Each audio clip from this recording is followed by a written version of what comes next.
अस्सलाम वालेकुम dear students, उम्मीद करता हूं कि आप लोग ठीक होंगे। आज हम इस लेक्चर में हम डिस्कस करते हैं माइकोडियल इंपार्शन के बारे में।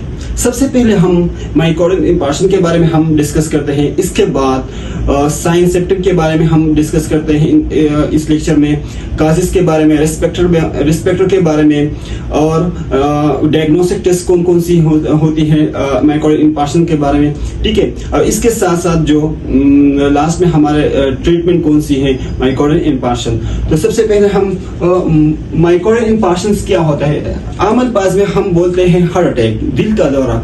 इंसान को दिल का दौरा पड़ जाता है तो इसको हम बोलते हैं हार्ट अटैक या माइकोडियल इंपार्शन।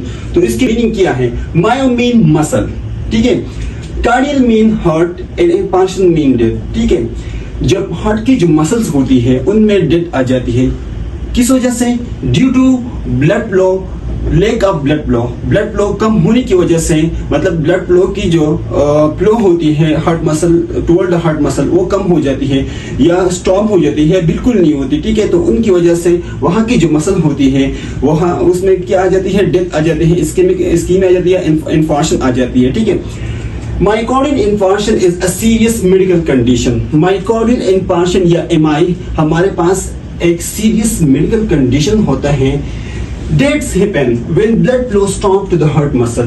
जब हार्ट की जो मसल होती है उनको भी ब्लड की सप्लाई या ब्लड जो ऑक्सीजन होती है या हमारे पास न्यूट्रिशन होती है उनको भी जरूरत होती है। ठीक है, तो जब ब्लड फ्लो कम हो जाते हैं, ब्लड फ्लो स्टॉप हो जाते हैं टुवर्ड द हार्ट मसल, तो वहां पर क्या जाते हैं? माइकोडियल इंफार्क्शन आ जाती है। क्यों कम हो जाते हैं? जो करोनरी आर्टरीज होती हैं हमारे हार्ट के, ठीक है, उसमें ब्लड क्लॉट बन जाते हैं, वहां पर एथेरोस्क्लेरोसिस बन जाती है, वहां पर ब्लड जो है ना बन जाती है। ठीक है, तो इसकी वजह से जो करोनरी आर्टरीज होती है वो ब्लॉक हो जाते हैं। ठीक है, तो ब्लड जो है आगे की तरफ मसल को नहीं पहुंचती सही तरीके से, तो उनमें जो है ना माइकोडियल इंफार्क्शन काज हो सकता है। ठीक है, इसके बाद हम जो है ना डिस्कस करते हैं थोड़ा सा जो है पैथोफिजियोलॉजी के बारे में। हम सही है, ये हमारे पास हार्ट की स्ट्रक्चर है, सही है।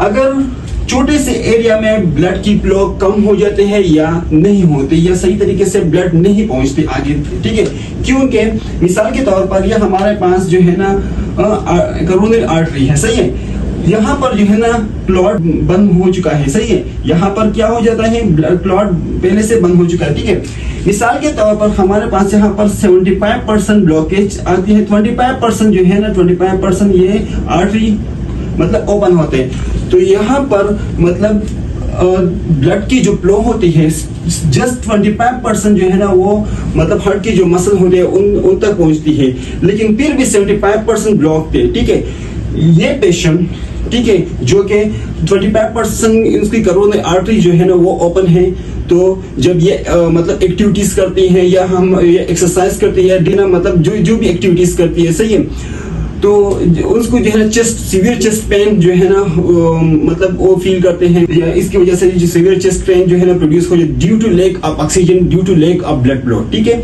ब्लड फ्लो कम होने की सूरत में या ब्लड फ्लो कम होने की जो वजह से जो है ना उसकी जो है ना ऑक्सीजन सही तरीके से नहीं मिलता हार्ट को। ठीक है, जो फिर जो है ना पेशेंट्स को क्या मतलब जो है ना फील होते हैं? सीवियर चेस्ट पेन फील होते हैं। अगर पेशेंट्स को मिसाल के तौर पर जो बंदा ज्यादा कोलेस्ट्रॉल खाता है, मतलब वो खाना खाता है जिसमें कोलेस्ट्रॉल का मिकदार ज्यादा होता है, ठीक है, तो हमारे जो करोनरी आर्टरीज होते हैं उसकी जो एंडोथेलियल सेल होती है वो रप्चर हो जाती है। ठीक है, एंडोथेलियल सेल क्या हो जाता है? उसमें रप्चर आ जाती है, डैमेज हो जाती है, सही है। तो इसकी वजह से यहाँ पर जो है ना ऑलरेडी जो है ना क्लॉट बना हुआ है, सही है, तो ये हमारे पास जो है ना प्लेटलेट्स की अक्यूमुलेशन यहाँ पर आ जाती है। ठीक है, और इसके साथ साथ हमारा जो है ना क्लॉटिंग पैटर्न आ जाती है, तो ये कंप्लीटली जो है 100% जो है ना ये करोनरी आर्टरी ब्लॉक हो जाती है। तो इसकी वजह से जो कंप्लीटली ब्लॉक हो जाती है तो इसकी वजह से माइकोडियल इंफार्क्शन काज हो सकता है। ठीक है, इसके बाद हम जो है ना काजेस के बारे में हम बात करेंगे, सही है, कि कौन कौन सी काजेस हो सकती है माइकोडियल इंफार्क्शन के बारे में। ठीक है, करोनरी आर्टरी डिजीज, जैसे कि हमने पहले बताया कि वहां पर जो है ना करोनरी आर्टरी में आर्थरोस्क्लेरोसिस या हमारे पास जो ब्लड क्लॉट बन जाती है, तो इसकी वजह से ब्लड फ्लो आगे टुवर्ड द हार्ट मसल जो है ना सही तरीके से नहीं पहुंचती, तो उसकी वजह से जो है ना माइकोर्डियल इंफार्क्शन आ जाती है। ठीक है, हाइपरटेंशन की वजह से भी जो है ना माइक्रोकार्डियल इंफार्क्शन जो है ना कहाँ हो सकते हैं। लाइफस्टाइल मतलब सेडेंटरी लाइफस्टाइल जो है ना, बैंक वाले लोग जो होते हैं, जो सारे दिन जो है ना वो बैठते हैं, ठीक है, उसको जो है ना उसकी वजह से जो है ना भी कास हो सकता है। सही माइकोर्डियल इंफार्क्शन क्योंकि वो एक्टिविटीज नहीं करते, क्योंकि वो जो है ना एक्सरसाइज वगैरह नहीं करते। ठीक है, अब इसके बाद जो है ना हमारे पास कोलेस्ट्रॉल की जो लेवल होती है वो चीजें आती है जिसमें कोलेस्ट्रॉल की लेवल ज्यादा होती है। कोलेस्ट्रॉल हमारे पास दो किस्म की होती है, एक हमारे पास एलडीएल होती है, दूसरी हमारे पास एचडीएल होती है। एलडीएल हमारे जो है ना दुश्मन होती है, एचडीएल हमारा दोस्त होती है। जब कोलेस्ट्रॉल की जो लेवल ज्यादा होते हैं, तो कौन सी कोलेस्ट्रॉल ज्यादा होगी? एलडीएल का जो है ना उनका जो मिकदार हमारे बॉडी में, हमारे ब्लड में जो है ना वो ज्यादा होते हैं, तो उनकी वजह से भी जो है ना माइकोर्डियल इंफार्क्शन कास हो सकते हैं। सही। इसके बाद हमारे पास साइन सिम्टम आ जाते हैं। साइन सिम्टम जो मेन सिम्टम होती हैं पेशेंट्स की, जब हमारे पास आ जाते हैं माइकोर्डियल इंफार्क्शन वाला पेशेंट, उसको जो है ना chest pain, severe chest pain होती है। फिर हम उसको जो है ना उसकी कंप्लेन थोड़े से जो है ना हम मॉडिफाई करते हैं। मिसाल हम उससे क्वेश्चंस करती है, अगर चेस्ट पेन तो होते हैं, बाजों का चेस्ट पेन की वजह से जो है पेशेंट बोलते हैं हमको चेस्ट पेन जो है ना महसूस होता है, लेकिन वो एपिगैस्ट्रिक पेन भी होते हैं। ठीक है, लेकिन हम उससे क्वेश्चंस करते हैं कि आपको जो चेस्ट पेन है वो रेडिएट तो नहीं होते लेफ्ट साइड के। मिसाल के तौर पर जो चेस्ट पेन होती है वो रेडिएट होते हैं हमारे लेफ्ट शोल्डर में, ठीक है, नेक में और जा में, ठीक है, और बैक ऑफ द हेड में, ठीक है, वो रेडिएट होते हैं, तो हट आती है। ठीक है, तो हमारे पास सबसे पहले पेशेंट क्या बोलेगा, हमको सीवियर चेस्ट पेन महसूस होता है, इसलिए शॉर्टेज ऑफ ब्रीथ आती है, नाज़िया मंथली आ जाती है। ठीक है, पेशेंट्स को कूल स्वेटिंग मतलब जो है ना वो पेशेंट को जो है ना ठंडे पसीने आती है। ठीक है, तो ये हमारे पास माइकोर्डियल इंफार्क्शन की साइन एंड सिम्टम है। ठीक है, इसके बाद हम जो है ना डिस्कस करते हैं रिस्क फैक्टर, कौन कौन से रिस्क फैक्टर हैं। ठीक है, तो सबसे पहले जो लोग स्मोकिंग करता है, ठीक है, आजकल नौजवानों में माइकोर्डियल इंफार्क्शन या हार्ट अटैक रेशो क्यों बढ़ती है, वजह क्या है? 20, 22, 23 साल के जो नौजवान होते हैं उनमें माइकोर्डियल इंफार्क्शन या हार्ट अटैक का रेशो क्यों बढ़ता है, वजह क्या है?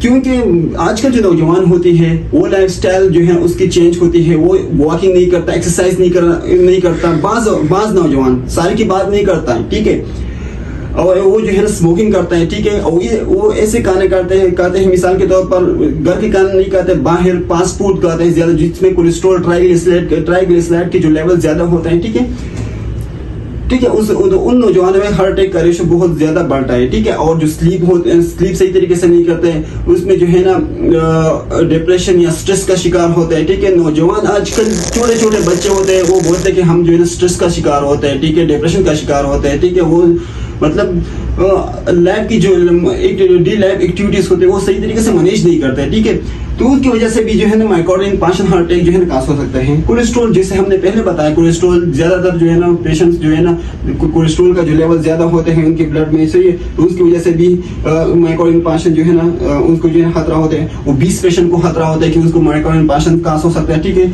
और हाइपरटेंशन जो है ना जिस पेशेंट को जो है ना हाइपरटेंशन होते हैं, तो हाइपरटेंशन की वजह से भी जो है ना माइकोर्डियल इंफार्क्शन कास हो सकता है। अच्छा, तो इसके बाद हम रिस्क फैक्टर के बाद हम जो है ना डायग्नोसिस टेस्ट के बारे में हम बात करेंगे। ठीक है, तो माइकोर्डियल इंफार्क्शन के लिए हम कौन कौन से डायग्नोसिस टेस्ट करते हैं? सबसे पहले हम जो है फिजिकल एग्जामिनेशन हम करते हैं। ठीक है, इसके बाद जो है ना हम ईसीजी करते हैं। ठीक है, और इसके बाद हम जो है ना एंजियोग्राफी करते हैं। एंजियोग्राफी में हम एग्जैक्ट लोकेशन का पता चल जाता है कि कहाँ पर ब्लॉकेज है, कहाँ पर जो है ना क्लॉट है। तो एंजियोग्राफी का मकसद ये है। ठीक है, इसके बाद हम जो है ना ट्रीटमेंट पे आ जाते हैं। ठीक है, तो थ्रोम्बोलाइसिस एजेंट हम देते हैं जो थ्रोम्बस बना हुआ है। ठीक है, थ्रोम्बोलाइसिस मतलब जो है ना थ्रोम्बस जो बना हुआ है, लाइसिस मींस स्प्लिटिंग या ब्रेक डाउन, जो थ्रोम्बस बना हुआ है, ठीक है, उसको ब्रेक डाउन करना है। ठीक है, थ्रोम्बोलाइसिस एजेंट के थ्रू, सही है। इसके साथ साथ हम एस्पिरिन भी देते हैं। एस्पिरिन इसलिए देते हैं कि जो है ना ब्लड जो है ना वो थिन करता है, इजिली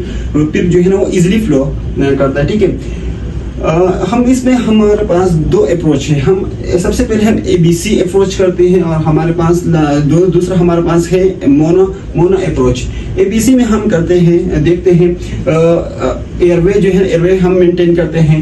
ब्रीथिंग अगर ऑक्सीजन की जो सिचुएशंस है वो 90 से कम होते हैं तो हम उसको जो है ऑक्सीजन सप्लीमेंट हम जो है ना प्रोवाइड करते हैं। सर्कुलेशन में हम जो है पल्स रेट और इसकी जो हार्ट रेट मिसाल के तौर पर हम वो देखते हैं, ठीक है, और आईवी एक्सेस हम चेक करते हैं, ठीक है, मिसाल के तौर पर, ठीक है।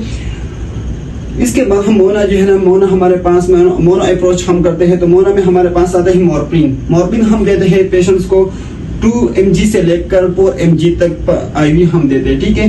फिर ऑक्सीजन अगर सिचुएशन मतलब अगर ऑक्सीजन सिचुएशन 90 से कम हो तो हम जो है ना पर मिनट 2 लीटर से लेकर 4 litre according to the patient condition मुताबिक, according to the doctor prescription मुताबिक हम देते हैं, ठीक है।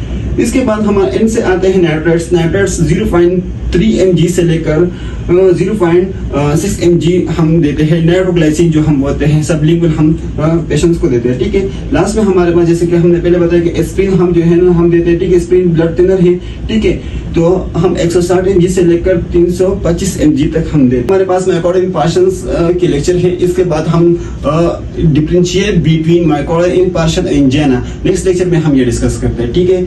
थैंक यू, अल्लाह हाफिज।